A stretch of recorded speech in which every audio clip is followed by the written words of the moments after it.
Hi, I'm Hazel, and to celebrate the opening of the brand new raid today, Antorus the Burning Throne, here are 8 things about Antorus the Burning Throne.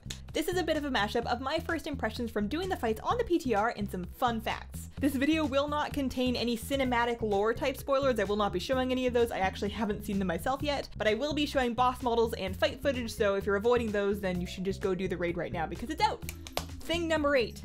Soak mechanics are here to stay. If you've been raiding Tomb of Soak Garrus this entire time, you might be feeling a little tiny bit beleaguered on soak mechanics, and maybe you were heartened by the dev Q&A in which they said that they were aware that they ended up overusing soak mechanics a little bit in previous raids and that they're going to be mindful of that going forward. You should know that that does not mean that there are no soak mechanics in Antorus. There are definitely soak mechanics in Antorus as early as the very first boss. So if you walk into Antorus and you're starting to feel a little homesick for Tomb after like 45 seconds, there is a nice shiny soak mechanic waiting for you on Garathi Worldbreaker. Having said that, percentage-wise, it's definitely less than we saw in Tomb of Soak Garrus, and personally, I'm glad that they didn't just knee-jerk not do soak mechanics ever again. I think that it's a perfectly valid raid mechanic and that we would lose some spice of raiding if we just like axed it from the discussion table forever. So while there are soak mechanics in Antorus, whether or not there are too many soak mechanics is up for discussion, and personally just me, I don't think that it's too much.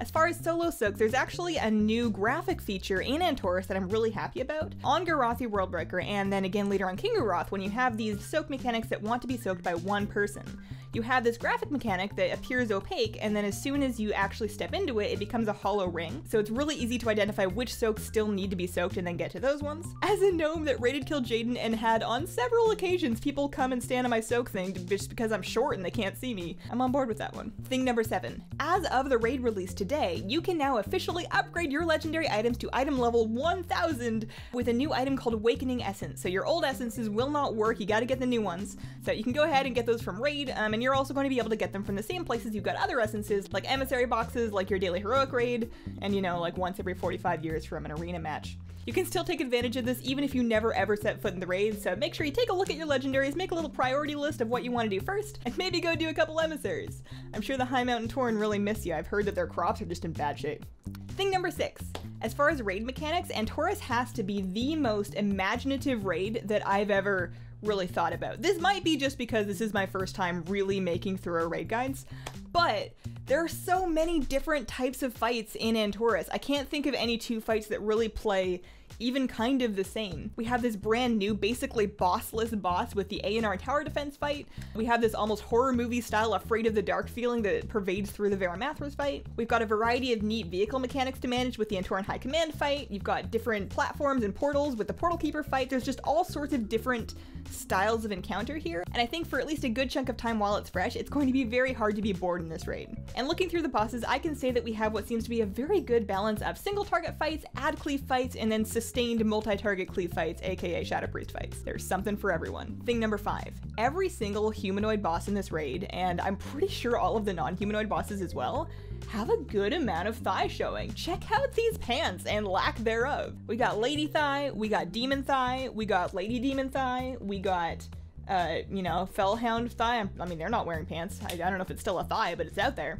The only humanoid boss that we don't see some like really nice quads going on is King Garoth, and you know, he's in a hot tub. He's probably not even wearing pants. Thing number 4. Of all of the Legion raids, I am pretty sure that Antorus has the least amount of difference mechanically between normal and heroic. In a lot of raids, you run through normal and then you get to heroic, and all of a sudden you have to learn what is almost an entirely new strategy because there's a new mechanic that just changes the way that you do the fight. There is very little of that in Antorus the Burning Throne, and in fact there's quite a few fights that have no mechanic differences. They just have numbers differences, tuning differences. Now that does not mean that there's not going to be a good sized difficulty hike between normal and heroic, it just means that you don't have to go relearning mechanics, learning new mechanics, or changing the way that you position the raid for pretty much most of this raid. Thing number 3.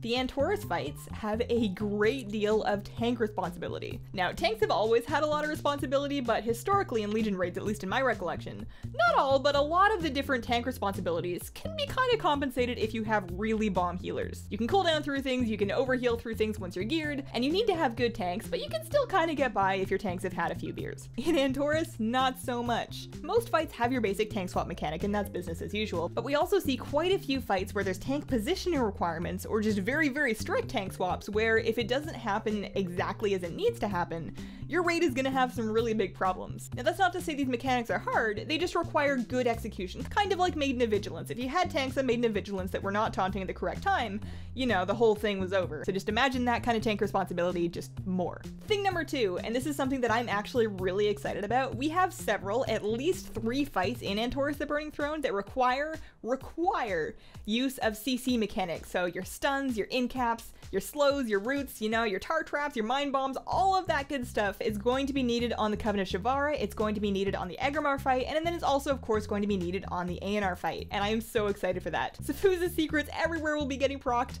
and it's just going to be a magical time for everybody, especially any PvPers that are deciding to get into raiding. It's a pretty good time. You can show off your sweet CC skills. And if you're not a PvPer and you just find yourself having a ton of fun, you know, stunning and rooting things in these raids in Antorus, maybe you should go do a battleground, and then you can do it to people and make them mad. Finally, the number 1 thing about Antorus that I actually forgot about until this morning, and now I'm all excited again, there is a mount. There is a mount from this raid. The Antoran Charhound drops from Shatug, so the Fellhounds of Sargeras fight, that is the 2nd fight of the raid, so it's a very early fight, and it appears that this mount drops in all difficulties, so even if you don't have a guild, you can still run this every week on LFR, you know, break out any alts that you want, run the fight every week on LFR on those alts, and that's going to be available fairly soon because it is going to be in an earlier wing, and like the Abyssworm mount that dropped off Sassine and Tomb of Sargeras, it is a personal looted item, so you don't have to fight anybody for it, you don't have to feel really guilty if somebody whispers you and goes, hey, my super adorable 7-year-old daughter wants nothing more than that mount for her birthday. If you get it, it's yours and nobody can take it from you, and unlike the Abyssworm, this is a unique mount model. There are no other Charhounds.